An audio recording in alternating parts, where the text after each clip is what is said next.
Hello friends, welcome back to my channel. Good morning সবাইকে।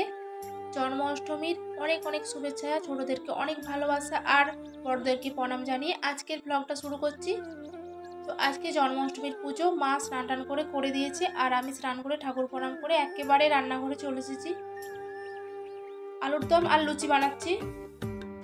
এবছর ভেবেছিলাম গোপালের যেগুলো প্রিয় খাবার সব বাড়িতে বানিয়ে গোপালকে সাজিয়ে দেবো, কিন্তু সেসব কিছুই আর হয়ে উঠলো না, কারণ শরীর যেহেতু ভালো নেই তাই কিছুই করতে পারলাম না। আর আমি যেহেতু পারবো না, তখন শাশুড়িকে বলে আর কি করবো, শাশুড়ি একা দিয়ে করবে। শাশুড়ি যেটুকু প্রয়োজন বাজার থেকে কিনে এনে গোপালের পুজো করে দিয়েছে। গোপালকে মন ভরে ডাকলে গোপাল অল্পতেই সন্তুষ্ট। তারপর দেখো, তোমাদের সাথে কথা বলতে বলতে এদিকে আমার লুচি আর আলুর দম হয়ে গেছে। বরকেও খেতে দিয়ে দিলাম। তো বরকে খেতে দেওয়ার পর আমরাও সবাই মিলে খেয়ে নিলাম। খাওয়া দাওয়া করার পর আবার এসে দুপুরে রান্নার জন্য চলে এসেছি রান্না করে। তো আজকে আমাদের যেহেতু উপোস আছে, তো আমরা ভাত টাত কেউ কিছু খাবো না, তো ছেলে আর বর খাবে, তো ওদের জন্য অল্প অল্প বসিয়েছি।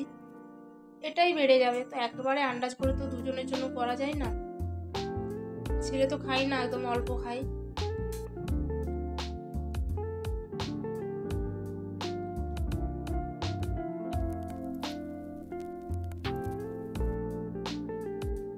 আজ বেশি কিছু রান্নাও করব না, শুধু ঝিঙে আলু পোস্ত আর আলু কুঁদরি ভাজা করব আর খসলা ভাজা আর মুগের ডাল। নিরামিষ আর কিছু রান্না করব না। তাছাড়া বেশি কিছু রান্না করে আর কি করব, কেউ তো খাই না ভালো করে, ফেলাই যায়। ছেলে এখনো ঠিক করে খেতে পারে না, ওকে খাইয়ে দিলে ভালো করে খায়, আর তা না হলে থালাতে পড়ে থাকে। আর এদিকে দেখো, পোস্তটা আমার কমপ্লিট হয়ে গেছে। আর খসলাটা আমি আগের থেকে বেটে রেখেছিলাম, ভাত খাওয়ার সময় গরম গরম ভেজে দেবো বলে। তো রান্না আমার হয়ে গেছে, সব খসলা ভাজাটা হলেই হয়ে যাবে।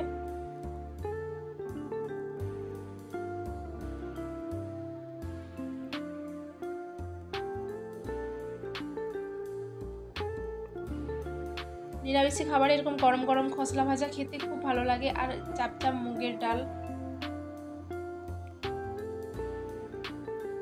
আলু কুঁদরি ভাজাটা আগে করে রেখেছিলাম। আজ দুপুরের এটাই মেনু। তারপর সন্ধেবেলায় নাড়ু গোপালকে আরতি করে আর দোলনায় বসিয়ে দিয়েছি। ছেলে বললো একটু গোপালকে দোলাবে, তো দোলনায় দোলানোর ভিডিওটা তোমাদেরকে শর্ট ভিডিওতে দিয়েছি। তো আজকের ভিডিওটা আমি এখানেই শেষ করলাম। টাটা সবাইকে, সবাই ভালো থাকো, সুস্থ থাকো আর এইভাবে আমার পাশে থেকো।